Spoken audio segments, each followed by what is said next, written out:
people will start looking for alternatives if they want from APC and PDP. So you shouldn't say it's just those two political parties. We now have 18.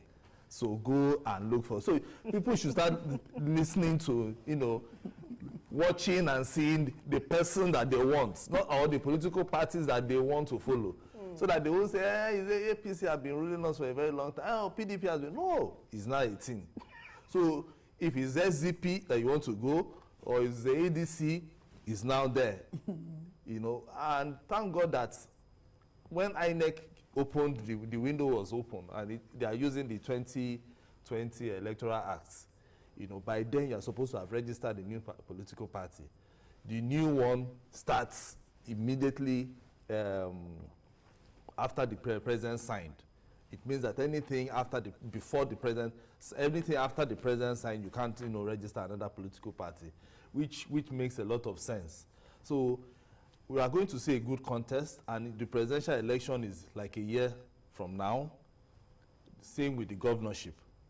So people should start thinking of the political parties that they will join. The people who are aggrieved, it's better they leave now. But you know, Nigerian politicians, they don't leave until when everywhere is scattered. That is where they will start looking for, shopping for political parties that they will go and, you know, support or even continue with their ambition. Well, let's see how it goes. I think INEC is ready for this election, because they were actually ready for the president to sign the electoral act, you know, for it to become law. So now that they've done that, I can see some level of change into law.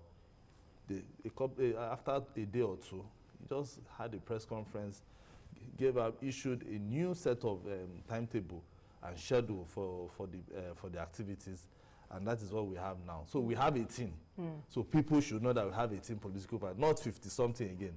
And it's not even up to 88. 67 at the point. Yes, you know, so now it's not long. We are not going to look for Jota that will be flipping through, so it's 18. Yeah, you know, that's a plus. Although we have 18 as against 67, I think about that number for last elections.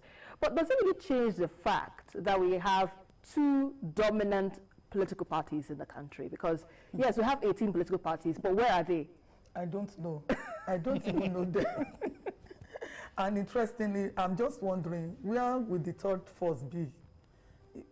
Because I've been hearing about third force of recent, and apparently the third force cannot register a new party now. No, they can't. So probably the third force will just pick out of the remaining 16.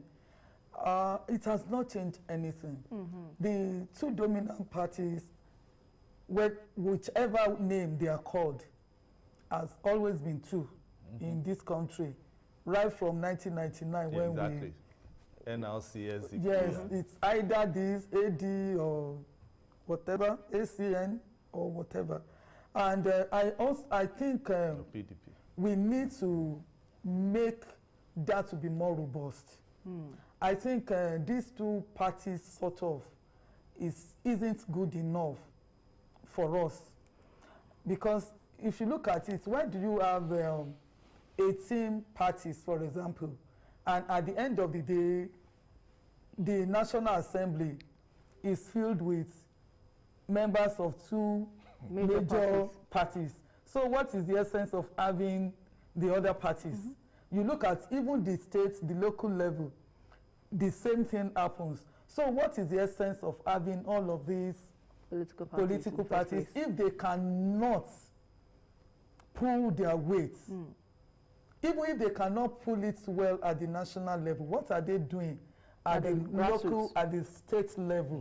So I think we need to move away from just having party for having party for party's sake.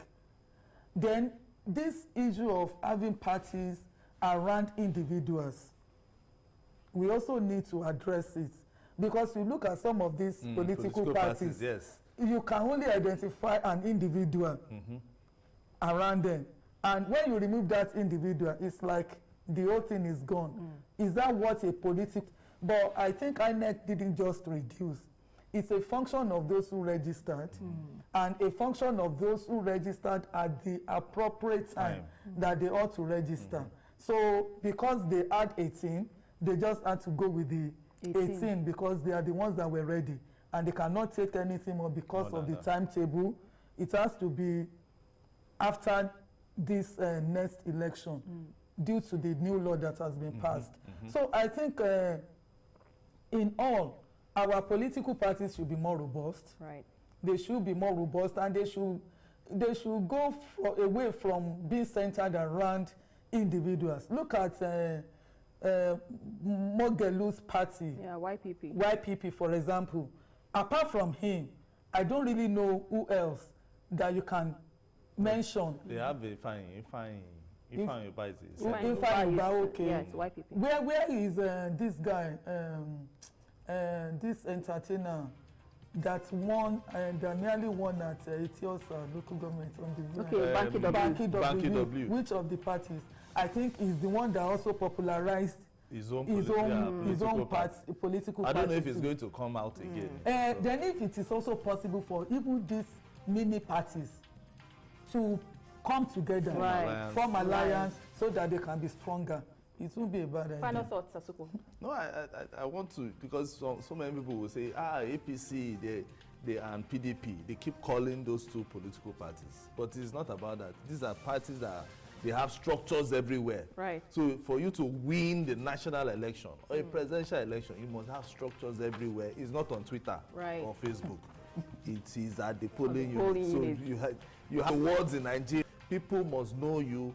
Then they also know your political party, and you sell your ideas to them. If not, you'll just be a political party on paper.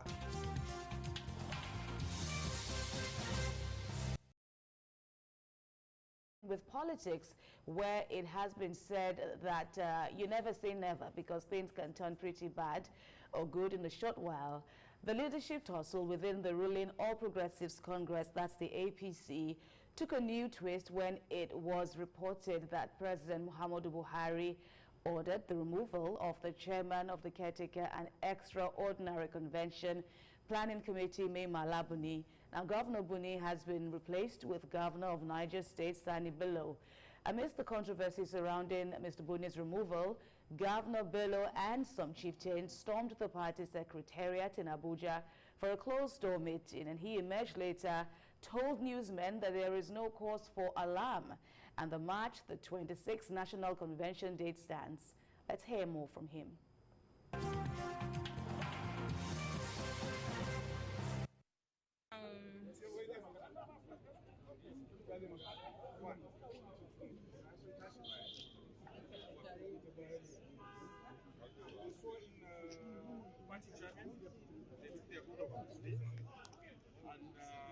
We discussed progress made so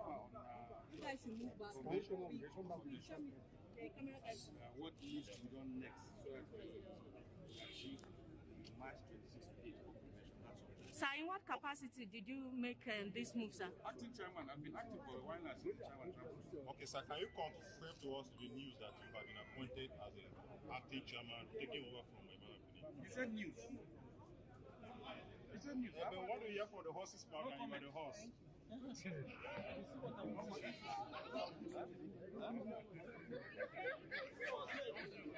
Governor Sani Bello there affirming, well, briefly though, that he indeed has taken over as the chairman of the Caretaker and Extraordinary Convention Planning Committee of the APC. GKB, what do you make of this latest development?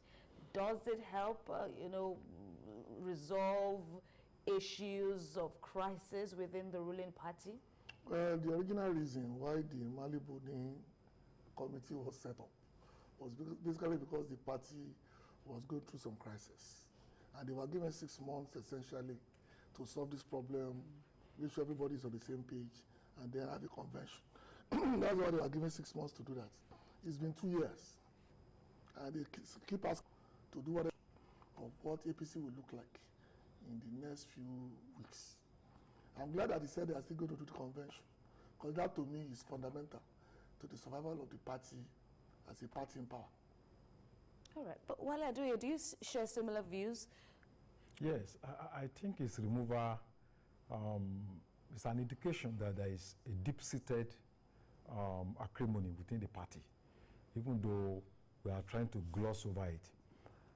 His removal is sudden and not democratically removed. He was also not democratically elected. Yeah. Because who are the people that took the decision that he should be removed?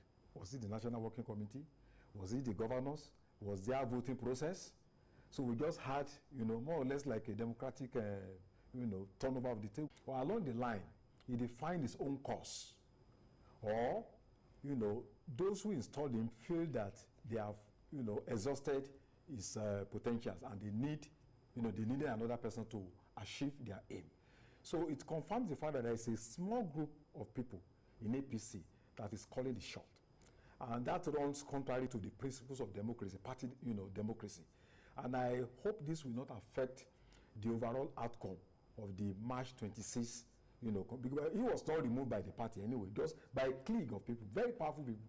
And I hope that, at the end of that convention, there are doubts that, APC will likely produce a candidate that is democratically elected and that is accepted to the generality of the members of the party.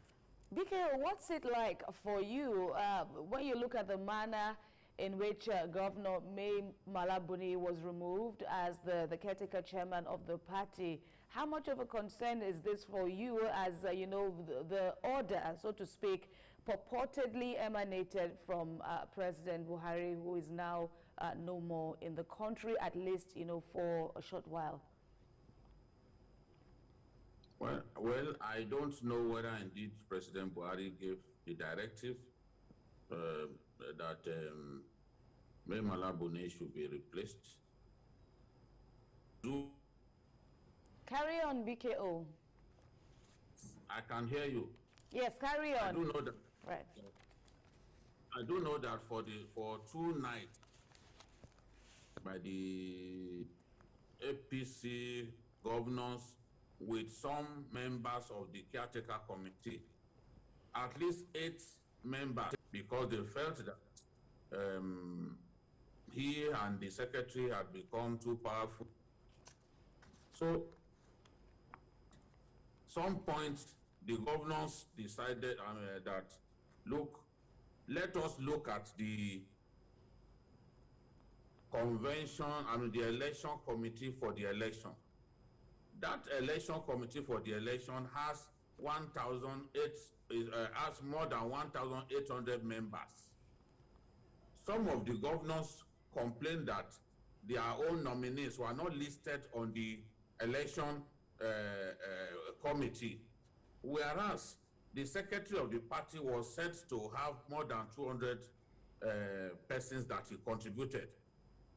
There is no way by which we can verify all of these things, that an individual, for example, will have up to more than 200 persons listed on the election committee. So within the party, there is this, not just the contestation for power, but serious lack of trust between the power people within the party. It has reached a point that they could no longer trust one another. So Mai Mala Buni was invited to their meeting, the meeting between some governors and the 8 members of the caretaker committee who were against Mai Mala Buni and had demanded that he should resign.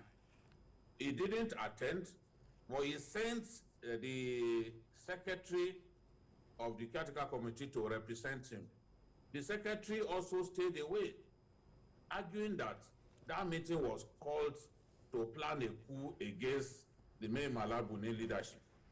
So he spoke to them, they got through to him on phone, and he said he was not going to have anything to do with the meeting because it was meant to plan a coup against the leadership of the party. So where you have a caretaker committee and some people felt that they were being marginalized, they were not carried along, these were the people who reached out to governors and told the governors that, look, the zonal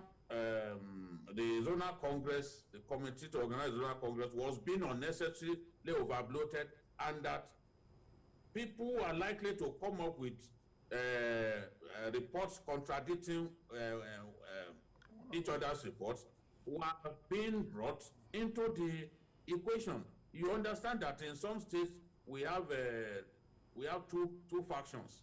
So where you fit of them into the equation, they are. After the storm, it's natural to have some calm atmosphere. The tension generated by the leadership crisis rocking the ruling All Progressives Congress, the APC, is gradually diffusing.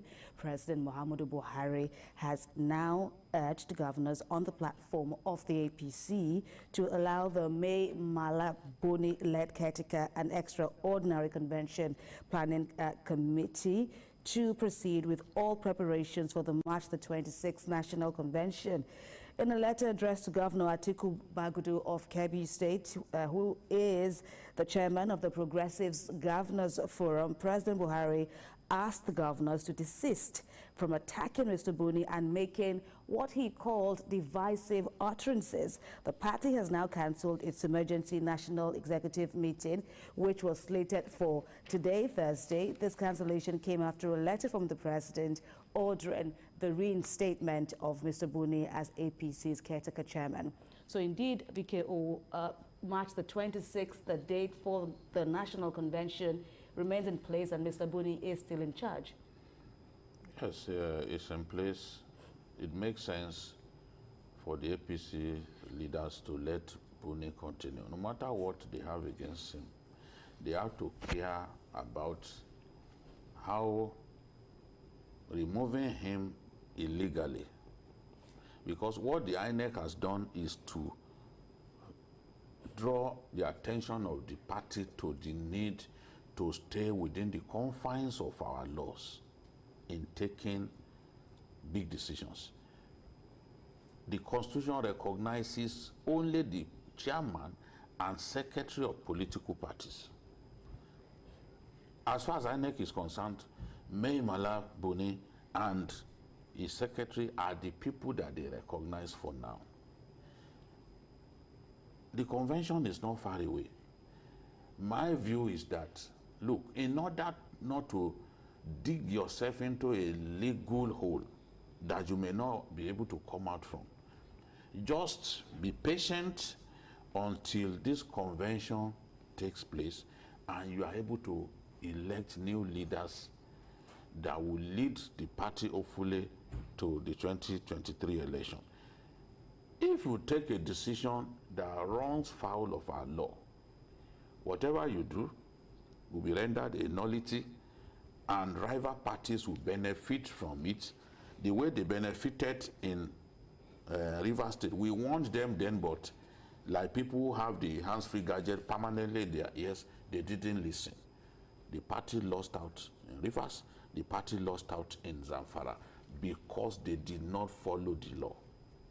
So the governor, the president now has seen the danger as hinted by INEC, and he now wants everybody to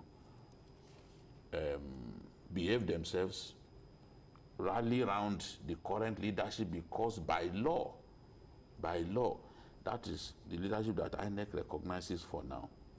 So, and I'm happy that even Mai Mala Buni, because so many things are happening within the party, within a short time something will happen. We were told earlier on that all decisions taken by Governor Sani Lolo had been rendered a nullity now that Mai Mala Buni is back. But Mai Mala Buni, in a letter that I saw him sign, has said whatever decision Governor Bello took in my absence remained valid because I transmitted a letter to him, you know, when I was going to Dubai for medical attention. We don't know whether indeed letter was transmitted. People have reason to believe that no letter was transmitted, but that is what Mai Mala Buni has told us. And by saying that, it means that Bello could take decisions on his behalf. Indeed. And he said, okay, we stand by whatever he has done in our absence. Now we don't know, because if Bello took the decision to organize an emergency NEC, the letter that we have sent today, NEC meeting, the letter that we have sent today means that the meeting can still go on. If Malabune's letter is saying whatever decisions were taken in my absence by Bello remain valid, that means even that next meeting can still take place. Which he called, which Governor Bello called. Yes, yes. And then significantly too, they are saying the caretaker committee members appear to be tired of the secretary, Uduedehe, and Ishmael, who is the youth leader representing the youth on that panel, is saying we passed the vote of no confidence on this man. And I've seen a good number of them where they signed that they are tired of Uduedehe. Will it now be the scapegoat for all that had happened? We don't know. But for the APC, it makes sense to simply leave Malabuni alone, let him hang on for the remaining days, and then he can organize an election. How does this sound to you? Is the storm indeed over? Will the warning to the governors by the president indeed be obeyed as to uniting the party and not dragging it further apart? It is in the best interest of the party to heed the warning directive from the leader of the party, which is the president. Like Jide said, just 9 days more for Buni, who is now a bull in their China shop, to, take the party to convention. By March 26, his tenure would have been over. And also, one would expect that those who speak on behalf of the president, or those who pretend to understand the body language of the president, should be wary of the kind of words they use. Like El Rufai was quoted on national television as saying that the president, directed that Buni should be removed. And while Sonny Bello was put in charge, I think last week, before we saw that letter yesterday from the president, directing that Buni should be allowed to go. And to the governor of Ondo State, Arakuni Rotimi Akeredolu, who had that quote and unquote, the use of, calling some of his colleagues Yahoo governors in the same party, not even in the opposition. Some of this attitude speaks volume of the kind of leaders we have governing us these days. So I want to believe that the APC should manage the success they have with, I think, is it 22 or 23 governors now? The next elections are for them to lose because even PDP is battling with its own internal crisis, where Atiku is begging that they should give him another chance to grab the ticket of the party. So for APC, I think they should focus on this the convention, give Buni all the support, and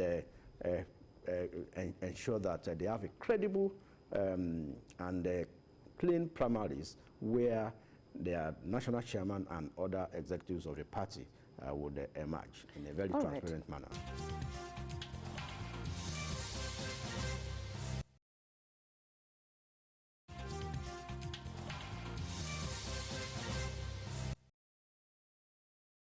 We begin in Anambra State, where it's a new dawn indeed in the southeastern state. The people can look forward to a better future, as a renowned economist and former governor of the Central Bank of Nigeria, the CBN, Professor Charles Chukwuma Soludo, has been inaugurated as the 6th democratically elected governor of the state.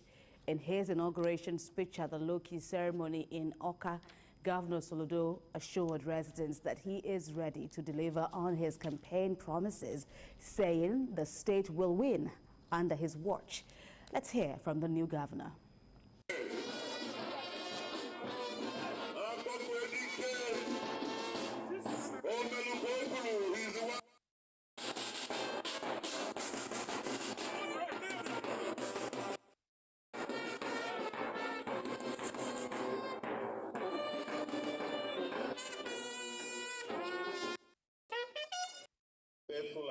true allegiance. That I will be faithful and bear true allegiance. To the Federal Republic of Nigeria. To the Federal Republic of Nigeria. And that I will preserve. And that I will preserve. Protect. And defend the Constitution of the Federal.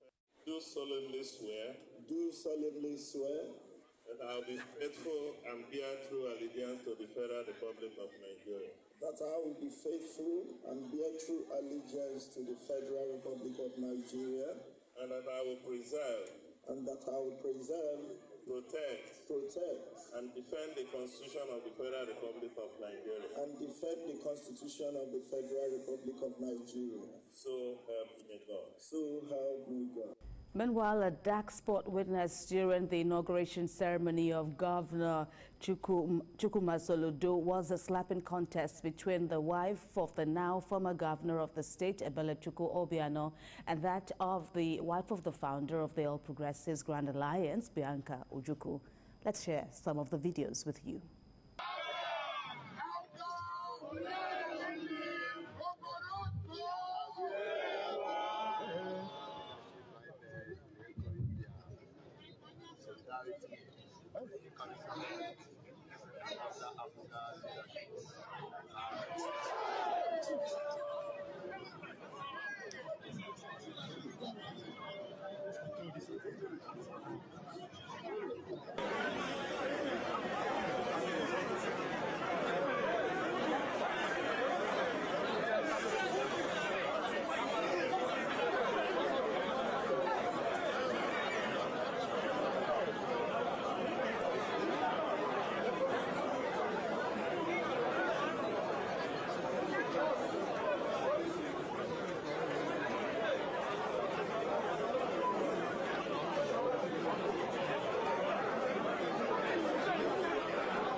Yes, indeed. Those were some highlights of the inauguration ceremony of the new governor of Anambra State, Professor Charles Soludo. BKO, beginning with his inauguration speech, he reiterated his developmental plans for residents in the state. Indeed, he even said that in addition to the Loki ceremony, he will be moving on straight to the Okpoko slum to see things for himself and spend about 6 hours there in what he would call at home and abroad will be proud of. Yes, people have high hopes about Professor Charles Soludo. They want to see how a brilliant economist in government can actually show to the world that if we have people like them, Nigeria, for example, will be a lot better. So Soludo has to show us that the confidence that the people have in him, the hope that some of us have in him, though we do not support the do that, is to not be like the rest of them, is for him to deliver. I'm happy that he harped on the need for peace, that without peace, real progress cannot happen. And I agree. Onitsha, right there, has a port that the government has invested a lot in, but people are already diverting their cargo to other places because of the activities of IPOB, the sit-at-home protest and the rest. So the governor was right in asking the youths to embrace peace. He also even reached out to IPOB. I said, look, IPOB, let us forget this sit-at-home protest because it's hurting businesses in the southeast. So that's a good way to start. And he also said, okay, for the next 1 month, nobody must collect revenue on behalf of Anambra State. So I don't know what he's planning to do, but I want to believe that he has a good plan. You know, by saying, no, don't collect revenue on our behalf at this time for the next 1 month. I guess he's cooking something that we do not know at this stage. So it's a good way for the governor to start. And I want to believe that the confidence that people have in him is not misplaced. It also started by saying, okay, innocent, my official car will be a vehicle produced by you, indeed. you know, which is also a good sign. I just hope that it will remain consistent, it will not fall by the wayside. Majid, what are your takeaways? Of course, bearing in mind that Professor Soludo has had his own share of failure and looking at a victory of this magnitude after a hard-fought battle within and outside his party, what are you expecting from him? Yeah, out of the 5 eastern states, Anambra has been extremely lucky with their leaders, starting from even Ngige during the between 1999 to date. After Ngige, we had Peter Obi and Obiano, and now Charles Soludo.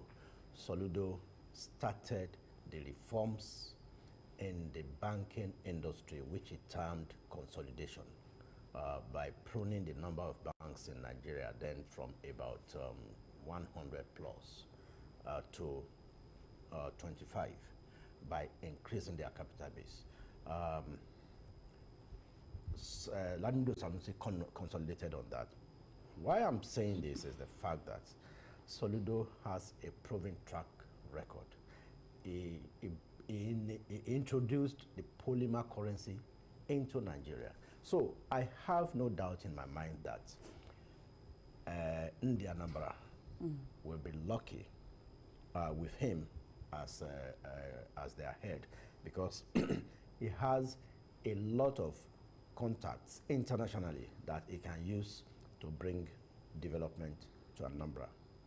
In one of his speeches during the season, he said he was going to build a modular refinery for Anambra that can serve the whole of the southeast. How much is the cost of a modular refinery? 100,000 barrels. I mean, just about between 1.5 and 2.5 billion. It's doable if you have foreign investors. So I think we should give him a chance. Soludo should be able to deliver dividends of democracy to the people of Anambra. Indeed. Gentlemen, let's also look at that spot, as I know too to say about it. First, in a bid to maintain calm after the Bianca Ojukwu, Ebelechukwu, Obiano Rao. He said, those of you who want to leave can leave. And then afterwards, the chief press secretary also, commented about it, saying, indeed, it was a breach of protocol. What did you make of that? It was a real show of shame, and I'm disappointed in the wife of the outgoing governor that you could walk up to Bianca Ojukwu to appear to taunt her by saying, Chibi, you said you will never attend APGA functions anymore. Bianca Ojukwu said a few things before the election that even me could have said, because the party was torn apart and clearly being used by people from other parties. You saw how long it took before Chukwuma Soludo was confirmed by the Supreme Court as the candidate of the party. The members of the party were taking the party to court, and her complaint was that the leadership of Obiano had sidelined many party members. You saw how so many of their members in the House of Assembly in the state defected to the APC. So she couldn't have seen things happening within the party that her husband formed, and be happy. She needed to complain. So clearly, the relationship between her and the wife of the immediate past governor was not good. Then on a day like this, you walked up to her to appear to taunt her. If it was me that said that to her, probably Bianca Ojukwu would not have responded with a slap. Not because she felt I would reply, but because of the bad blood between both women. She was not going to take it from her. So she dealt her a valedictory dirty slap. That's what we saw. So when you are in a high position, there is a level of decorum expected of you. I don't think Ebiano's wife demonstrated that. All right. Your brief take, Moche Jamiu.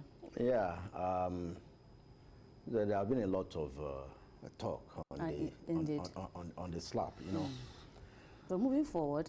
No, Ndi Anambra said, I mean, that slap was on behalf of all of them to Ebere, that because she has been doing that to a lot of our domestic staff. And that's a lesson those in position should take. It means that it even calls to question the kind of control the former governor now, the immediate past governor, has on that wife.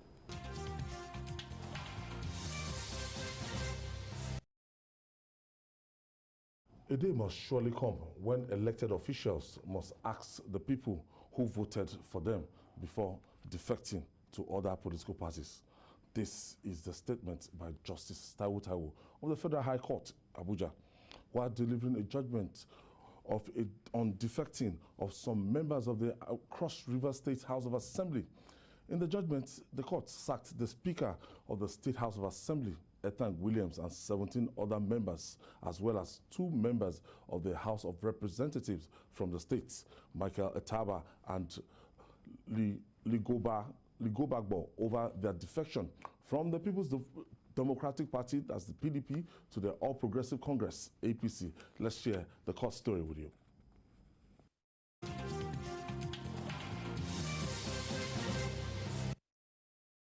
It is barely 2 weeks after the Federal High Court nullified the candidacy of Governor and Deputy Governor of Ebonyi State over their defection to the APC. Now the Federal High Court Abuja, presided by Justice Taiwo Taiwo, has again nullified the candidacy of 20 lawmakers for defecting from the party through which they were duly elected. The People's Democratic Party had instituted a suit against the lawmakers over their defection to the All Progressives Congress. In the judgment, the court held that the lawmakers, since they have abandoned the People's Democratic Party, which sponsored them to power, they should vacate their seats. The court also noted that the actions of the lawmaker in challenging the competency of the suit is feeble and constitutes an attempt to pull the wool over the eyes of the court. This is another major decision upholding our constitutional provisions. The time for, resorting to the rule of law should now actually be welcomed. Senior advocate of Nigeria, Michael Zekomen, says his clients will appeal the judgment promptly.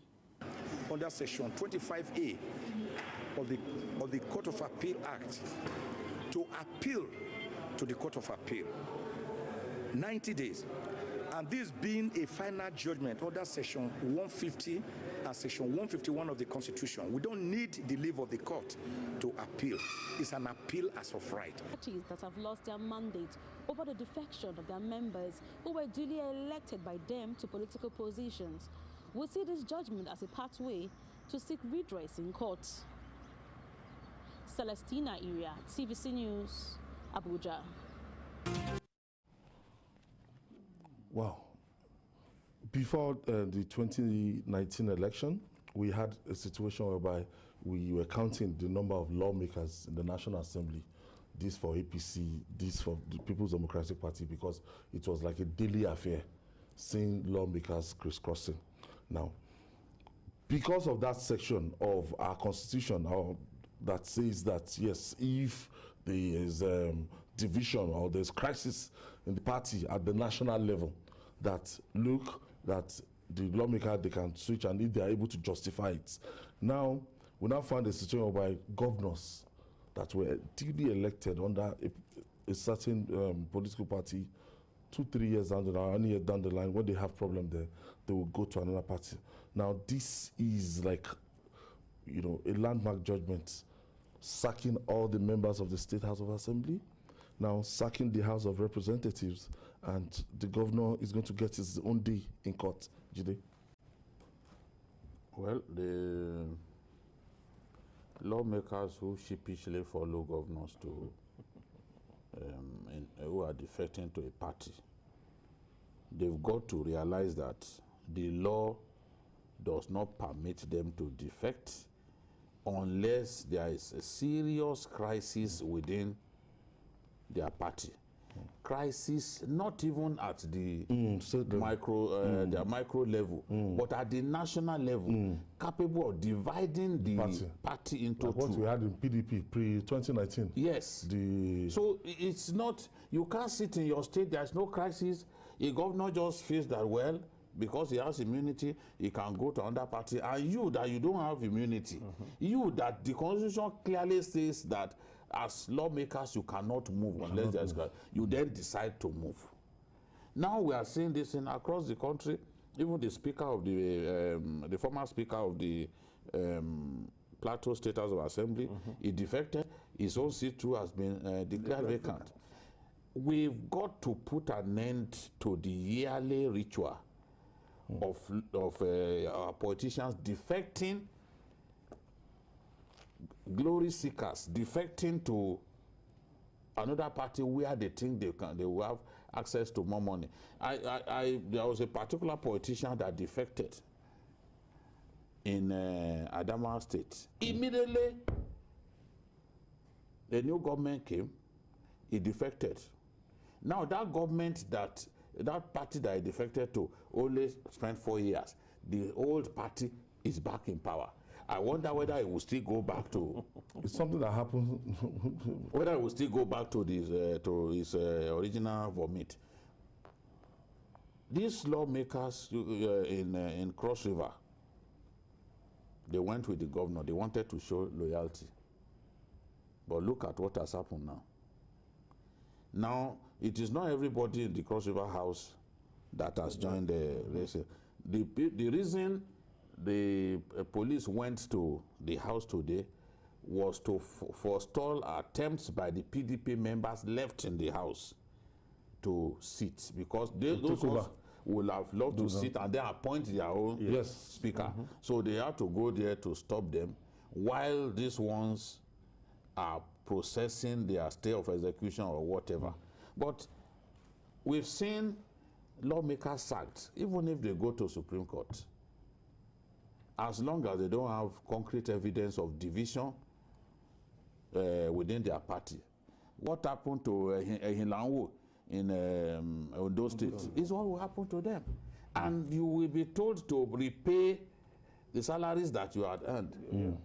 Dotun, and when you want to look at this crisis, you will discover that, look, like the People's Democratic Party, they are poised to go to court. They're saying that all those governors they've lost and the people that they've defected from PDP to APC, with this is like a ginger that, look, this impunity must stop.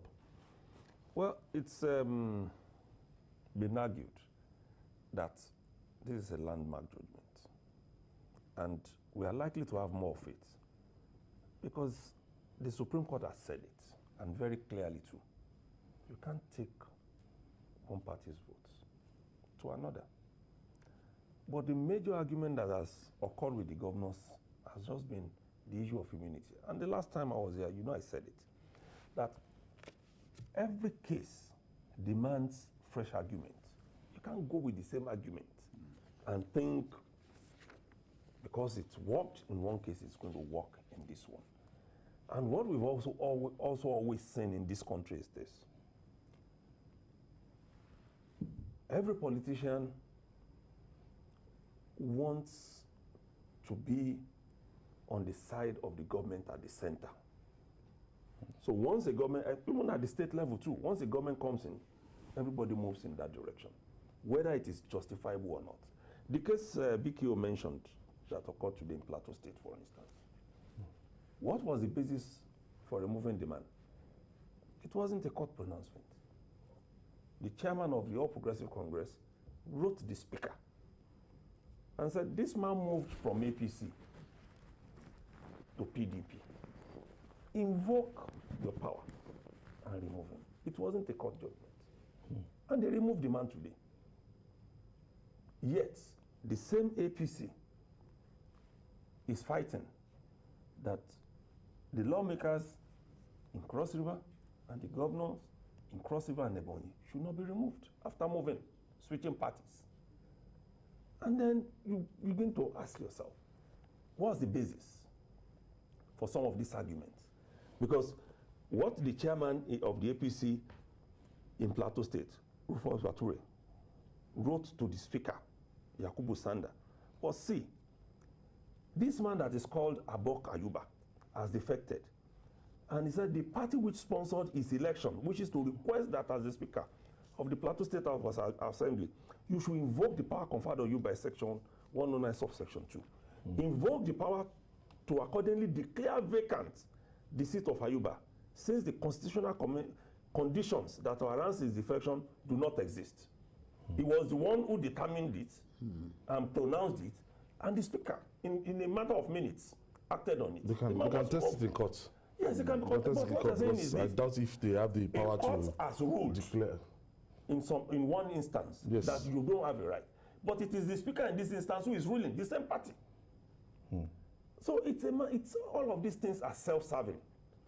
We are not playing politics according to the rules. We want to play it according to how we feel what suits us. per time. What suits us. And that shouldn't be. The rule of law is.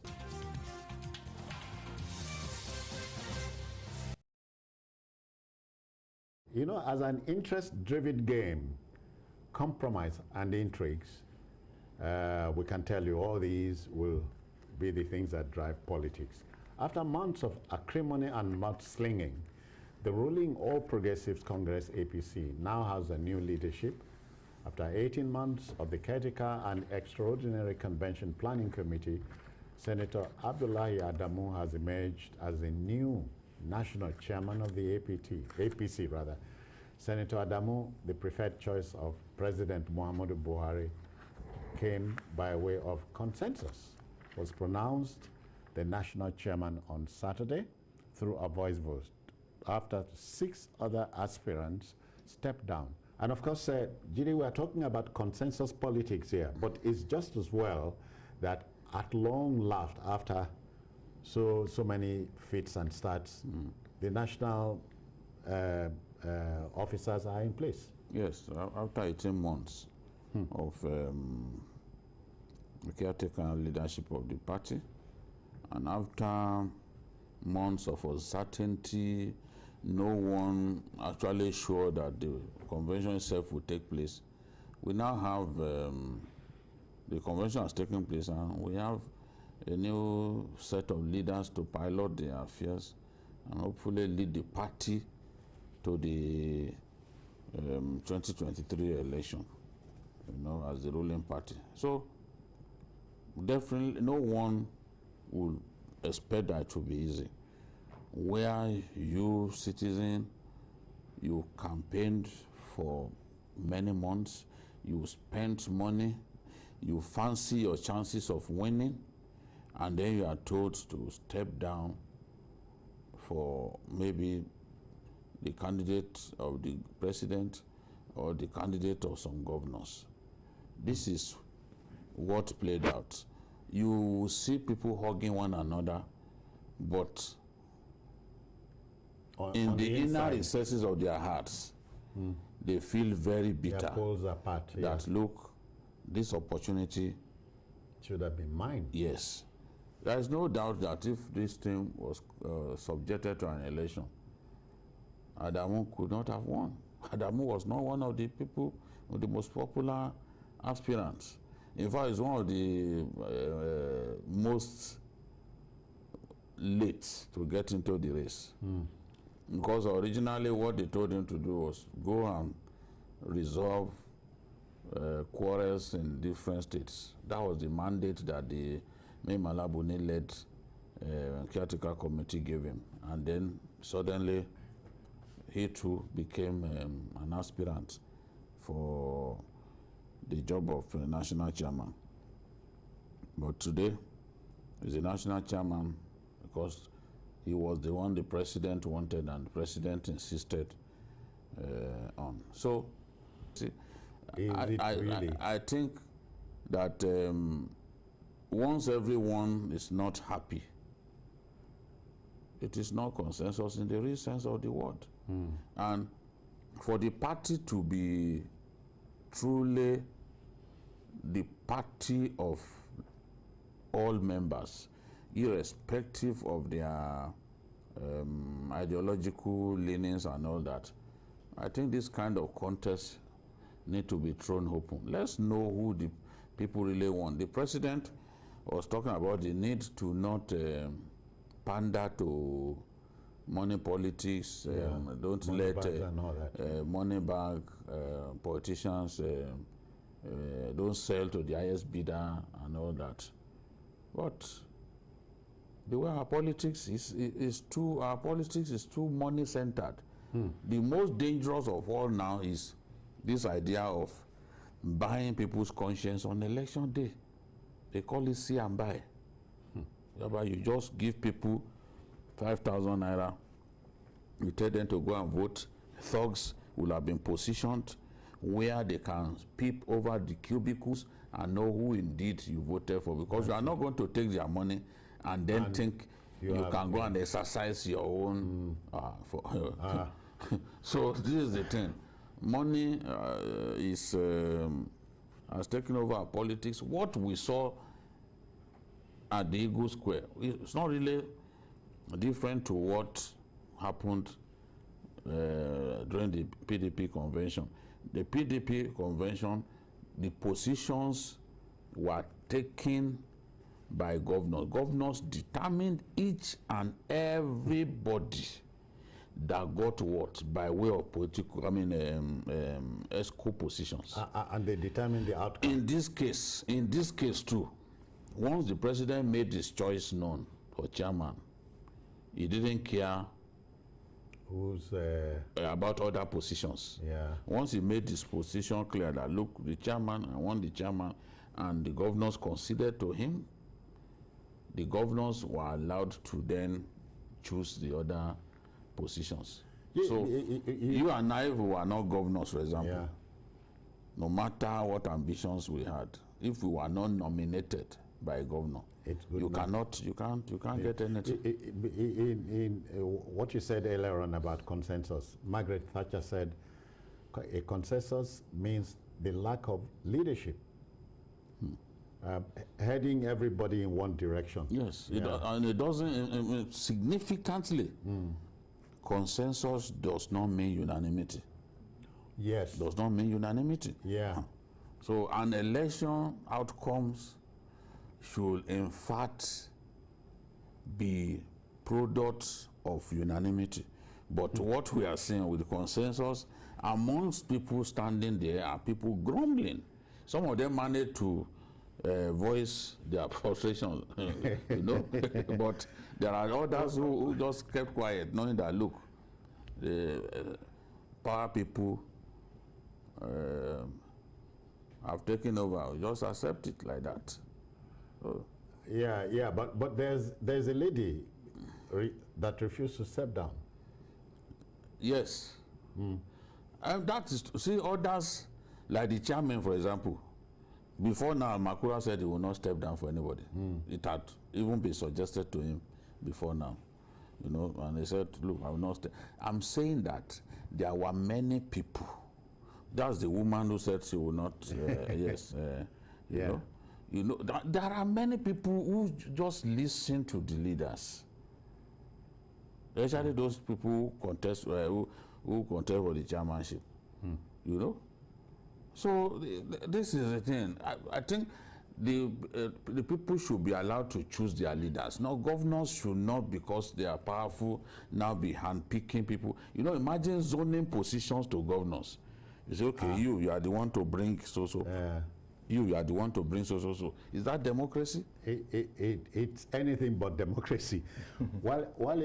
But mine is, for a party that had over 200 cases pending in courts, to have gotten to this stage, it tells you politicians are more like magicians. And the chairman now and Omishori, the secretary, are former PDP folks.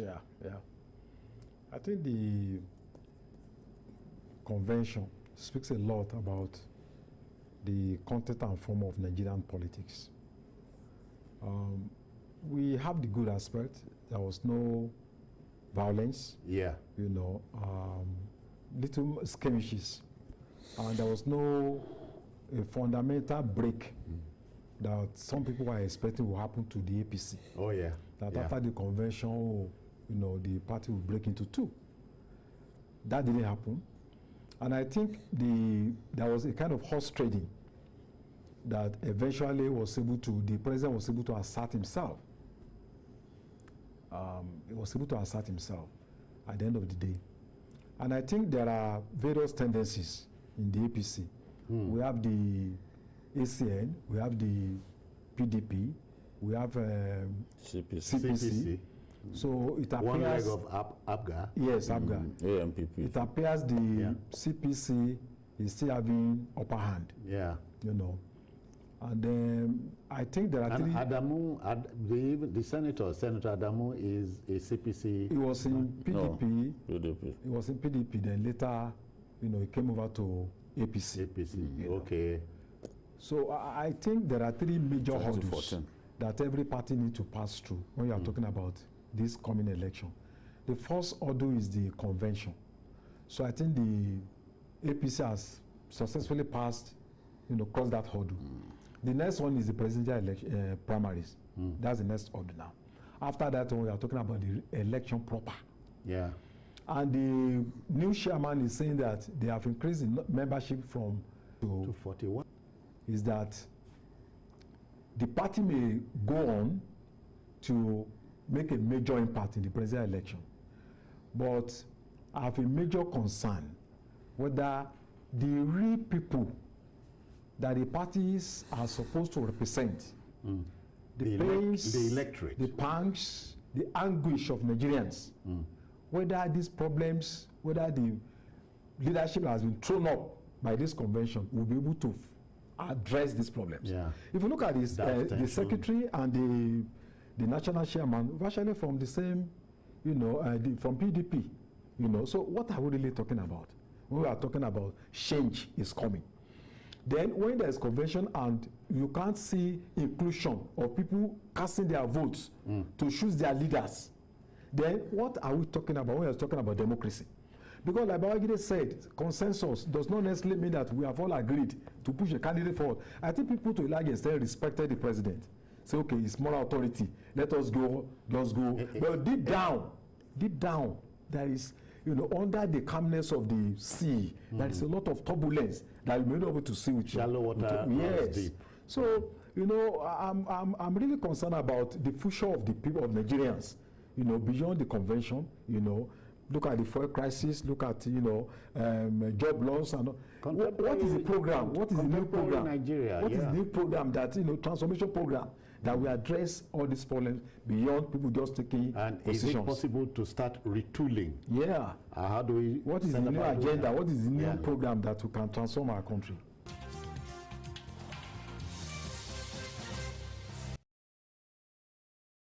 Never miss a moment. Instant breaking news from all over the globe. Live streaming of your favorite programs delivered directly to you. Watch anytime from anywhere on your mobile or smart devices. Download the TVC News app today. Available on Google Play and Apple Store.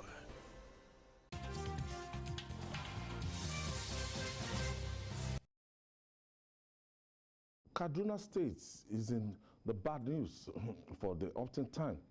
This time, an attack by bandits on an Abuja-Kaduna train with more than 900 passengers on board is having ripple effects on the polity. Ekolukwam, in honor of the national leader of the All Progressive Congress, APC, Asiwaju Bola Ahmed Tinubu, at 70, was cancelled as a result. The Nigerian Railway Corporation, NRC, has also suspended the Abuja-Kaduna train service indefinitely after bandits destroyed the rail track and abducted some passengers. Bolaji Tuji is making his debut. Thank you for joining us on Journalist Hangouts. What do you make of this? It is rather sad unfortunate. Situation. It is very, very unfortunate. And why did I say it's unfortunate? We've had some of these things coming to us. We had it coming. And why did I say that? You see, some days back, we had an attack at the Kaduna airport. That should have given us a clue that there's a major problem in Kaduna. And Kaduna has all been in the news for some of these bad things, attacks all over. Audacious attacks. Yes, So you see, it's very unfortunate. Yes, we know the country has a problem. We have an insecurity problem. But Kaduna seems to be the headquarters of these major insecurity problems that we are having in the country. If you're not hearing about villages being attacked, we hear about kidnapping, school children being abducted, and so on. So coming with this attack now, it is quite obvious that we had it coming. And I felt steps could have been taken, you know, because before this attack, we have had instances of rail attack, you know. I think it's still on that Abuja-Kaduna rail attack, you know. Even in the south here, we had some vandals going to the rail track, you know. So it's obvious and it's clear that there's a problem and there's a need to, you know, beef of security around these areas.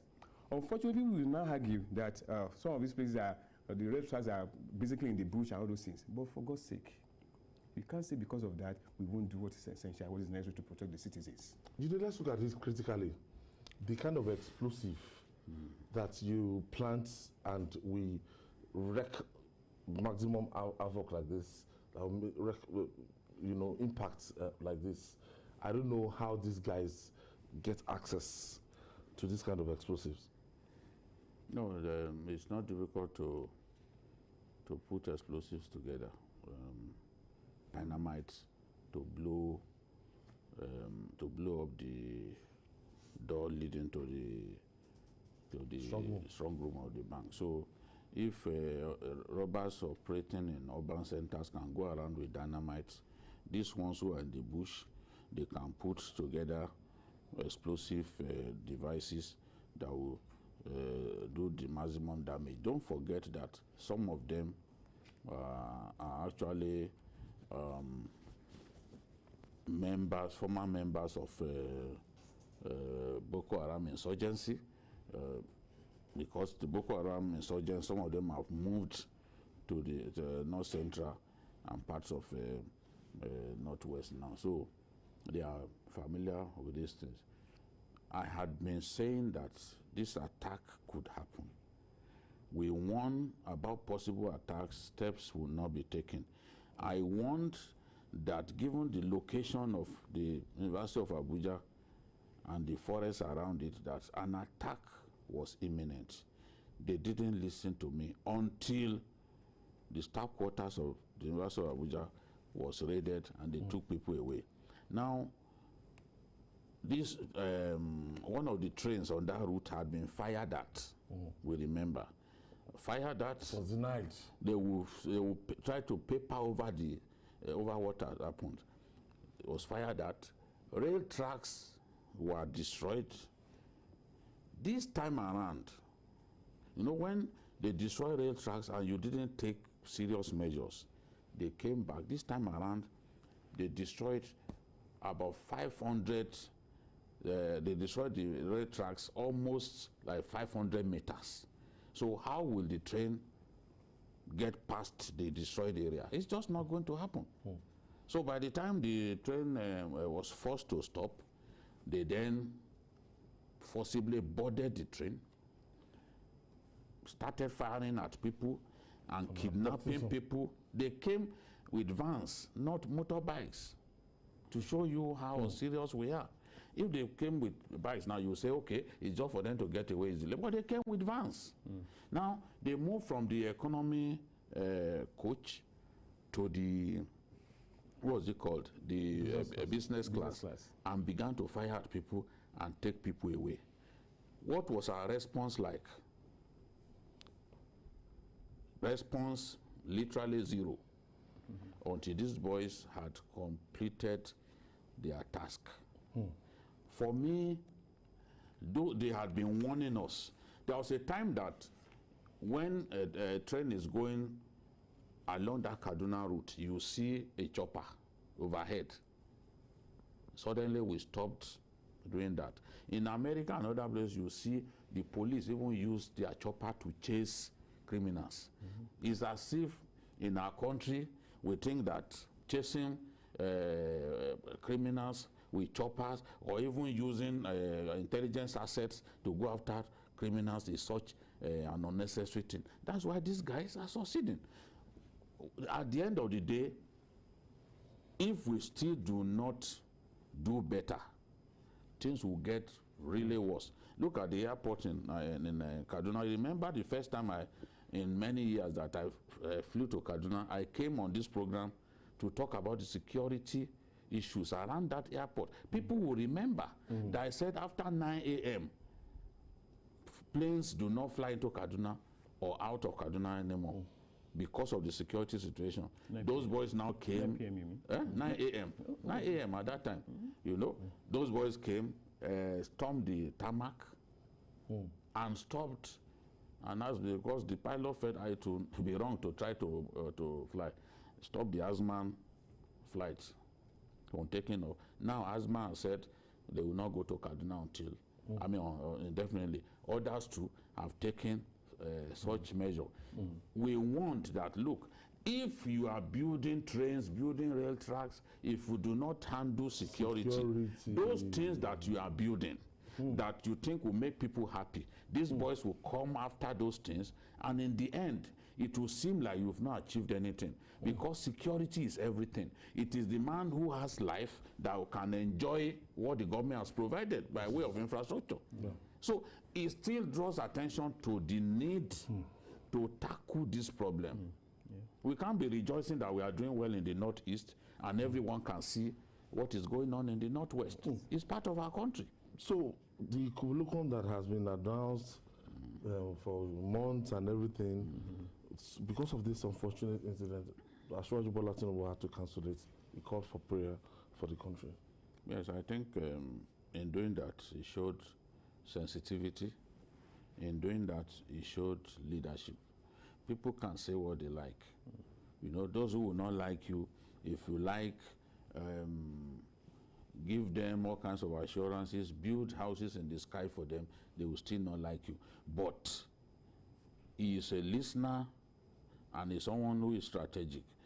He had been told that, look, you can't be seen to be rejoicing when people are dying.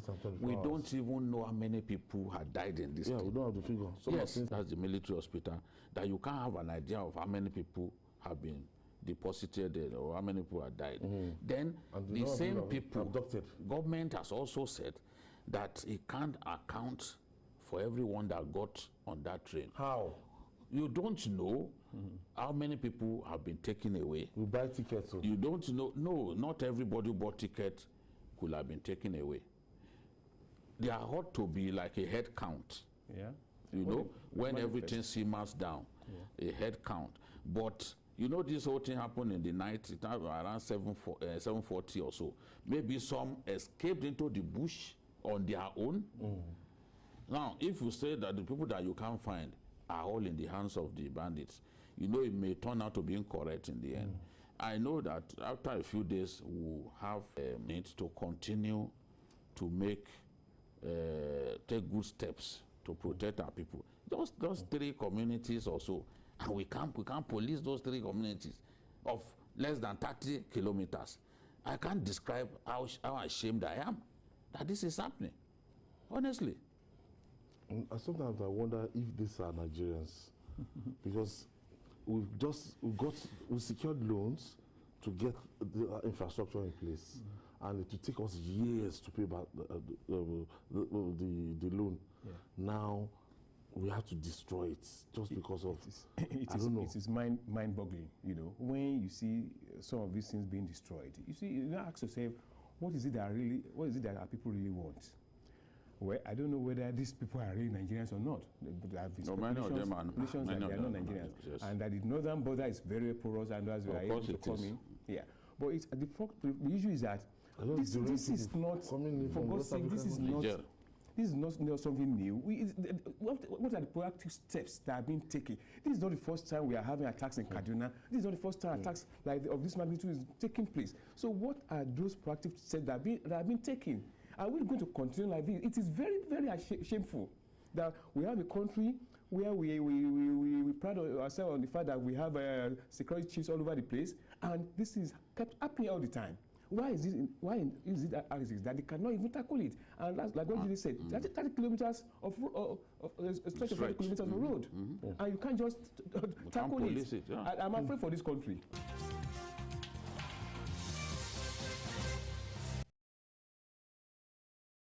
It was the 32nd president of the United States, Franklin D. Roosevelt, who once quipped that in politics, nothing happens by accidents. If it happens, you can bet it was planned that way. After months of speculation over decision on zoning of the 2023 presidency, Nigeria's main opposition party, the People's Democratic Party, PDP, has decided to throw open its presidential tickets to all comers. In a communique at the end of its National Executive Council meeting in Abuja, the PDP also planned to work towards a consensus candidate where possible and appointed former president of the Senate, that's David Mark, as the chairman of the National Convention Committee. Today we saw this coming, and we don't expect anything less from the People's Democratic Party.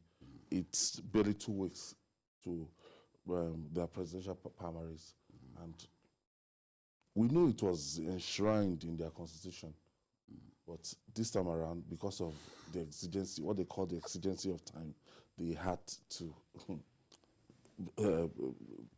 to just jettison the zoning thing, and it's now like an all-comers affairs. It is an all-comers affairs for their presidential tickets, up for grab. Yes, everybody. It's the same pattern that we are seeing with the APC.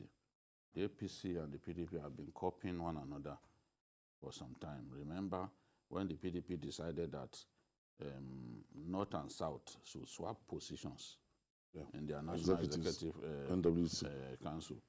They also, APC did the same thing. And that was why people were speculating that the APC had decided to zone the presidency to the South. We had to come on this program to debunk that, that claim. And as we have seen now, the APC doesn't appear to have any plan to zone the presidency to the South. This is the same thing that has happened in the PDP. What they are saying now is, look, this agitation didn't come early enough, that people had bought forms, people have been making consultations, screening have been done. We can't be talking about zoning at this time. But it all seems like just cheap excuses, in my view, that they are given, because you can't say, oh, people had been screened. When did you even screen people? You screen people just recently. The agitation for zoning has been there for so long. And they would have taken a position. If you wanted to take a position, you would have taken a position. But you left it too late. Now, when the 37-member committee submitted this report, you then said, oh, this thing is too late. At this time, for the presidency, we can't be talking about zoning. Zoning still remains an integral part policy of their constitution in the APC, in the PDP. In Akwa Ibom, for example, they've adopted zoning for various positions within the party in Akwa Ibom state, that's PDP. But what they are saying now is that at the national level, this presidency, they cannot be talking about zoning at this time because it's too late in the day, and let everyone just go and test his popularity, and where feasible, they can try the consensus option. Mark you, that is what looks like is going to happen even in the APC. You have allowed people to take forms here and there. If you suddenly decide, okay, you are going for zoning, whom are you going to appeal to step down when they were not ready to go for this zoning? The two parties are monitoring one another. Neither of the parties wants to take a step that the other one will now exploit. For example, everyone knows that in terms of population, the North is ahead. But the North itself cannot win an election without substantial votes also. No Northern candidate can win an election without substantial votes coming from the South. Shagari became president with a lot of votes coming from the South-South. It was not known then as South-South geopolitical zone, but Cross River, all those areas. Shagari got tremendous votes from those areas, So no candidates, whether you are from the North or the South, you need that spread But what they are looking at is, oh, the North has greater population than the South. If we, by mistake or by design, choose a candidate from the South and the other people choose a candidate from the North, it could favor the party that has chosen. So they are monitoring one another. Remember even in 2018, how they were postponing each other's primaries just to be able to see what the opponent is about to do before taking their own decision. That's basically what we are saying. We are going to see that at the end of the day, it is what the PDP has done that the APC will eventually do, by throwing it open to everyone. Been about the APC, the PDP governors from the South, they've kicked against this severally, and they've always said power should come to the South. How do you think this will pan out in PDP? Obviously, they're not going to be happy about it. But, you know, the problem here is that, just like Babajide said, it's like PDP is checking out what APC is doing, the same thing. APC is doing the same thing too. So at the end of the day, it's like the way they are going about it is like they don't have a particular plan. Whatever it is they had has been discarded.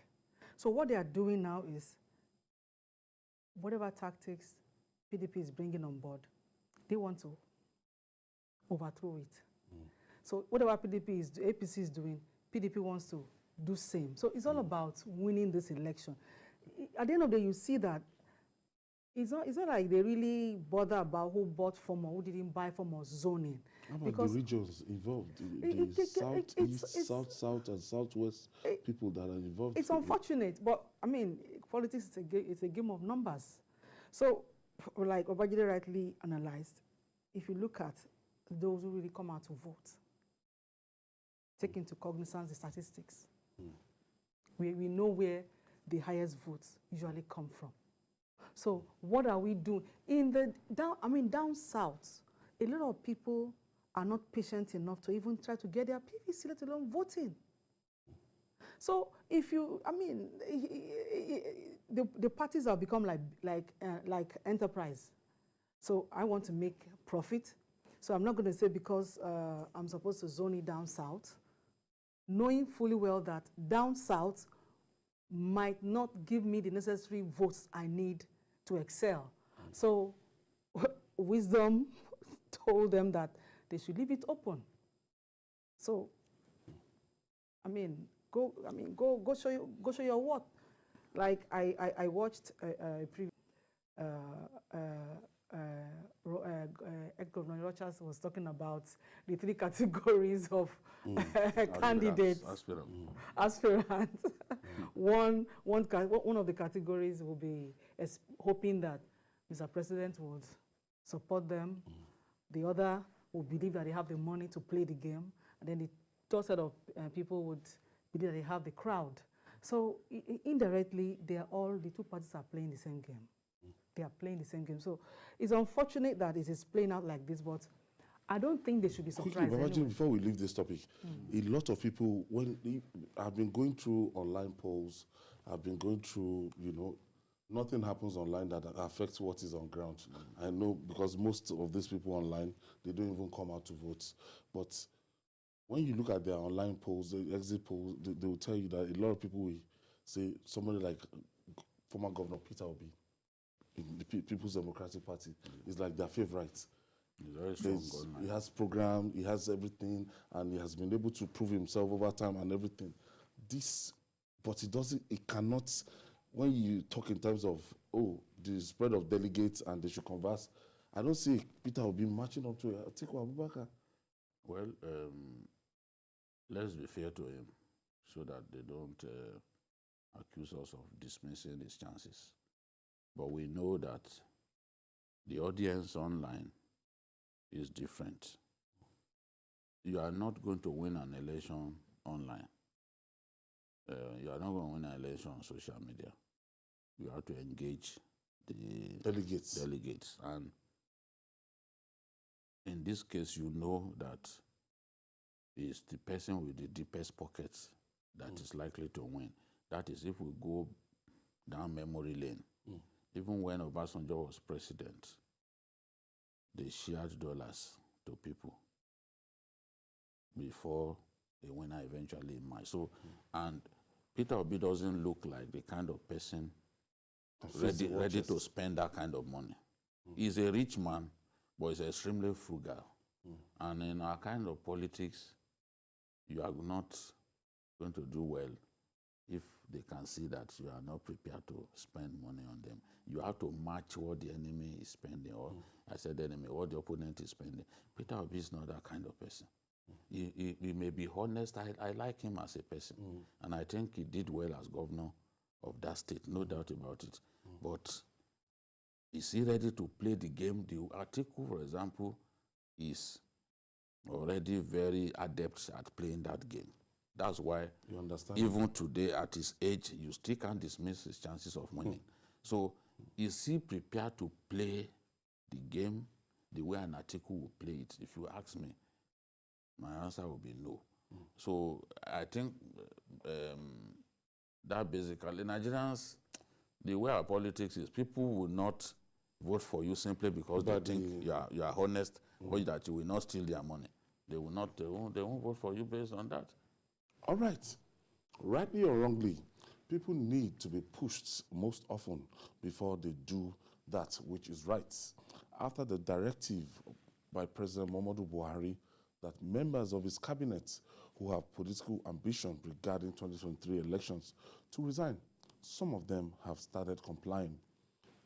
They include, I mentioned earlier that we don't have confirmation to the first name there, and we can confirm the one of Science and Technology, that Ogbonaya Onu and Niger Delta have joined Minister of State for Education, Erika Wajuba, to resign over their presidential ambition.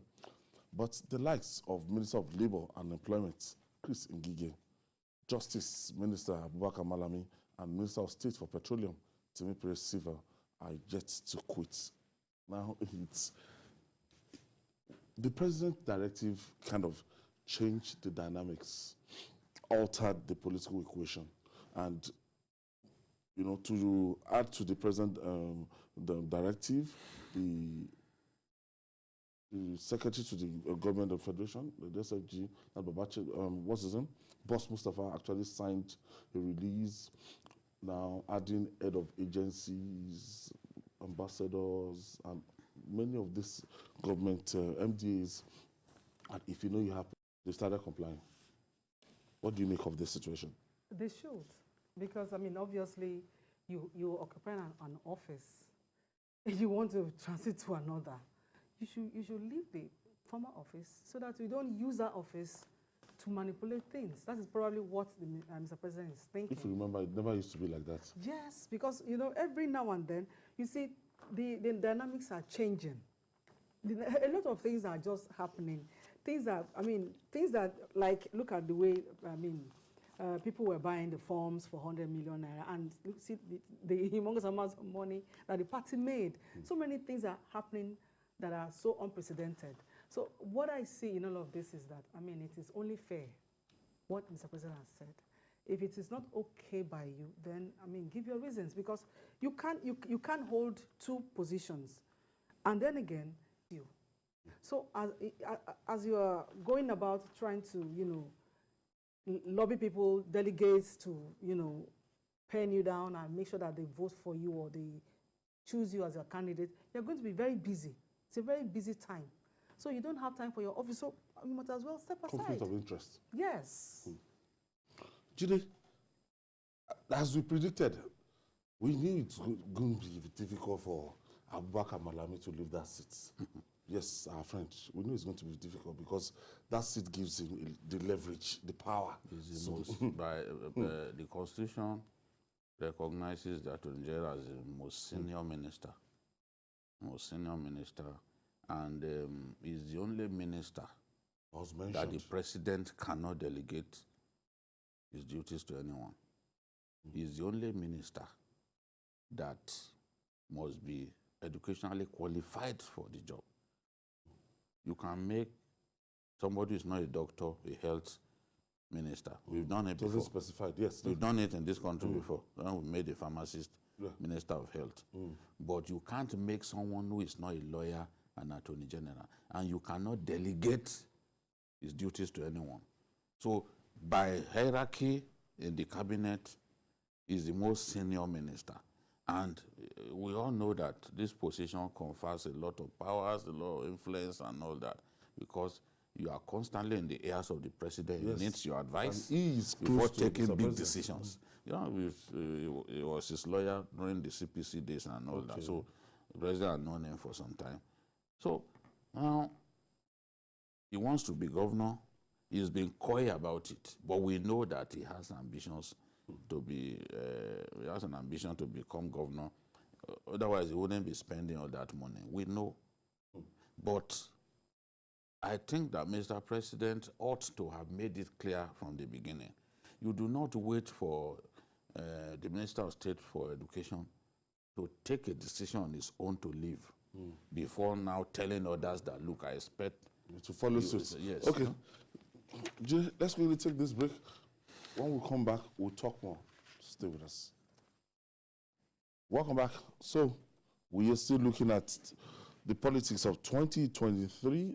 Jide, before we went on break, we were talking about this minister with the juicy position that the minister of Attorney General. The Attorney General. I still think that some of them will leave latest by Monday, because even the issue of who to hand over to and tidying things before handing over. Talking about this kind of critical ministries, you know, you've got to be careful. So some of them will take their time, hand over, and then leave. I don't see how, look at Ogbonna Ono. He's one of the closest to the president. They've been friends for years, since their APC days. APP. Sorry, APP. You know, before it became AMPP, before CPC, you know. So if he could leave immediately, that's a man who has integrity. And that's why a lot of people respect him. So he's left.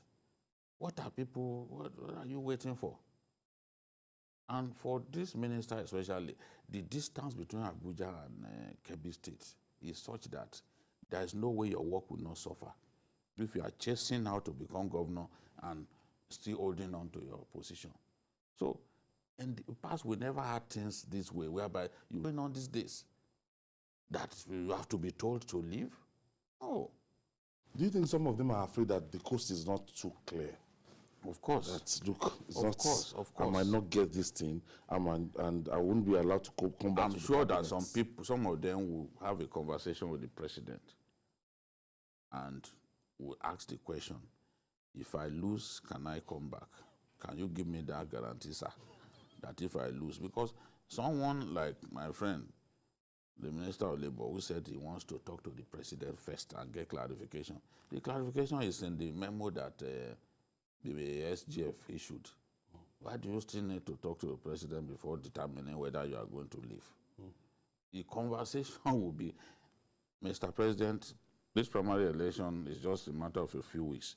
If I lose, would you best? They will be happy to come back. Would that be legal? Huh? Would they have to go through the screening and what they went through before? I don't know how they are going to handle somebody who, for some of them who look at, some of them who had been in the National Assembly before, you know, it's not going to be, even if they do screening, they will just tell them, take a bow, they will leave. So it's not a big deal. It's not a big deal. I know that by Monday, some of them will leave. But look at This is Oga. This is Bonnet Tallinn. That's Minister of Women Affairs. Yes, even this, Ahmad, the new media aide to the president, that Kano boy, he has resigned. He wants to go to the House of Reps. Resign quickly. So it's no big deal. So what do you make of their position now? Should they leave and be allowed to come back, or leave and it's like a gamble? That's At this point, they have to make a choice, and they have made their choices. So they have to leave. They have to leave. You can't, I mean... Some can withdraw their presidential nomination. Yes. Yes. Say, look, yes. I still have this job till next year, March. And I'm very sure it's made in hand. Yes. If they have that mindset, they should go ahead. But you can't run two homes, for example. You are a minister. I mean, the job itself is humongous. Now you want to begin to campaign to be, to be the candidate of your party. That in itself is humongous. So it's not possible to handle the two positions. So they have to relinquish one for the other.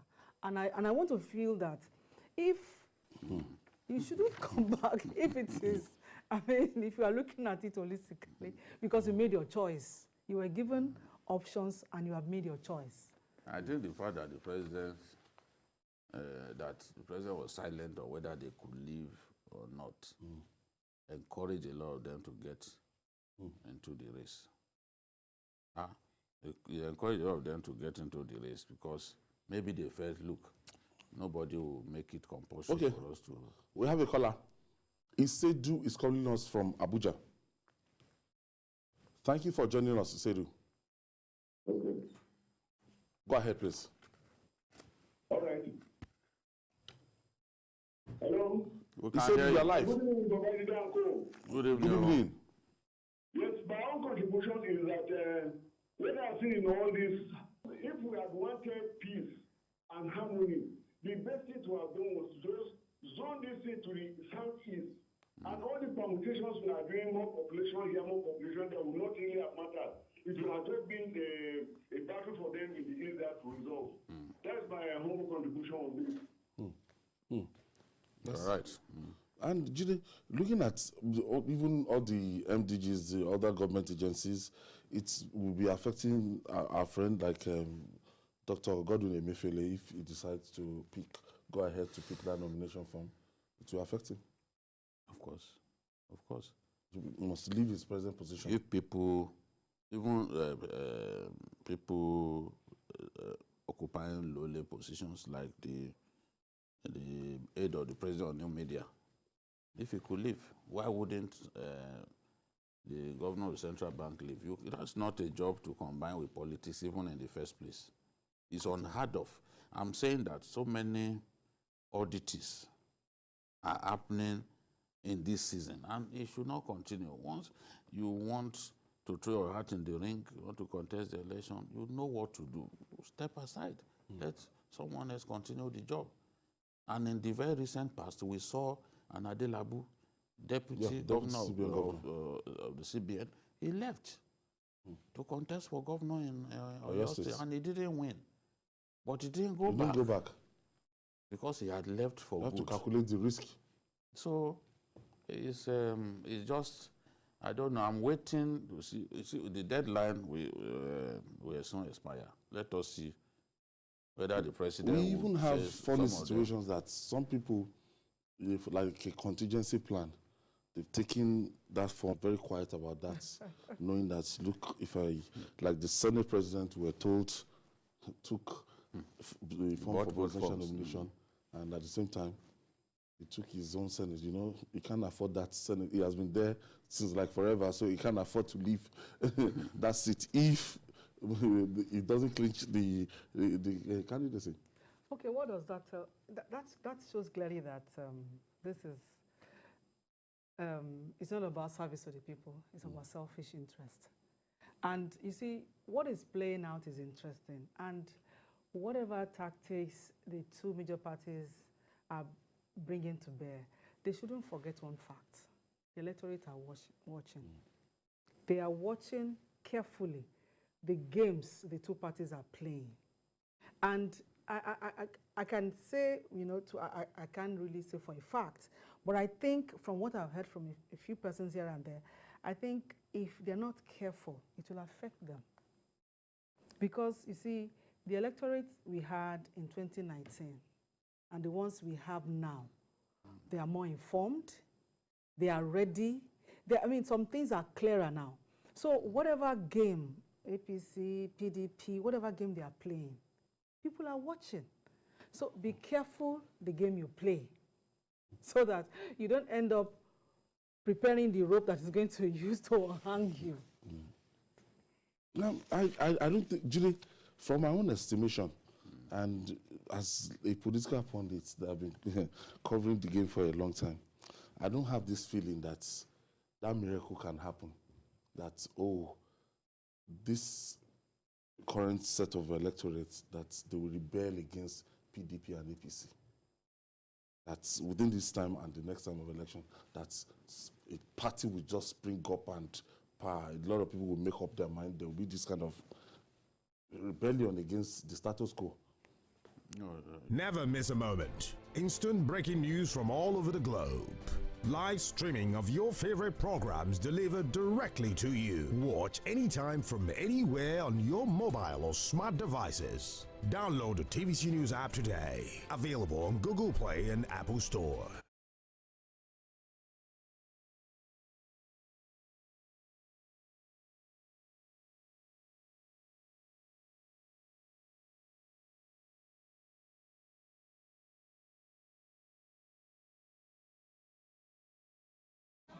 su ma ga sunan da tutar su, amma dai muna fatar masu daga tuta a yi kokari kai da Allah dai a kiyaye a bi a hankali, wasu suna faduwa kiyaye. Taron jama'a ake nema a wannan tsari. Baban gida Alhaji Masaudu Abdulkadir Danguru a wannan wuri. Babban aminin mai girma gwamna. Tabbatar da fara wannan aiki. Alhaji Masaudu Abdulkadir Danguru daga Katsina. Mun ga irin kokarin da ya yi na gangamin waɗannan matasa musamman a kowace rana da ake gudanar da wannan yakin neman zaɓe.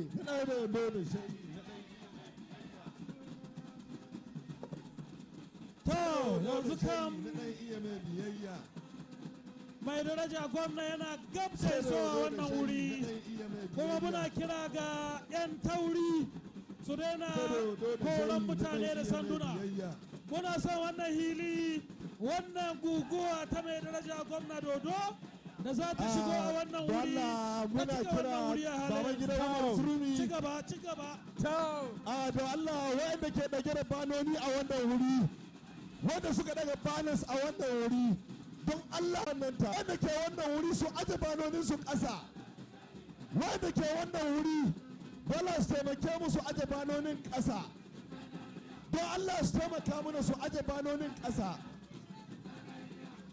Masu bana wanda motar su yi ta yi haka, duk motar ta zo ta yi nan, nan za su yi, motoci su yi nan, su yi hannu hagu su yi nan, nan za su yi nan ne su yi nan, su yi nan, direban ya yi nan da mota APC Allah aje banoni APC Nigeria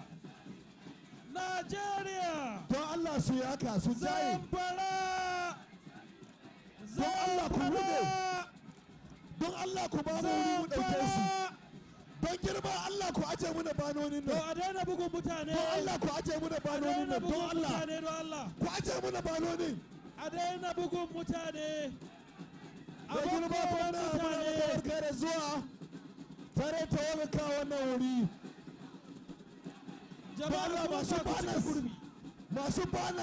masu bana don girma Allah masu bana su aje muna ƙasa, don Allah masu bana su aje muna ƙasa, masu bana don Allah masu bana don Allah masu bana su aje bana su ƙasa. Mai daraja gwamna Bello Matawalle photographer don Allah ku aje mana shi ƙasa. Sanata Hassan Nasiha da kuma shugaban kwamitin yakin neman zaɓe kuma ɗan takarar sanata na wannan yanki Alhaji Dr. Abdulaziz Yari Abubakar da mai girma tsohon gwamnan jihar Zamfara Alhaji Mahmud Aliyu Shinkafi Dallatun Zamfara. Yanzu su ne suka faso wannan taro ɗauke da dubban mutane waɗanda suka koma. Muna yi masa da gwamna barka da zuwa a wajen dakatar da motocin haka, na garin Anka. a dakatar da motocin ya isa.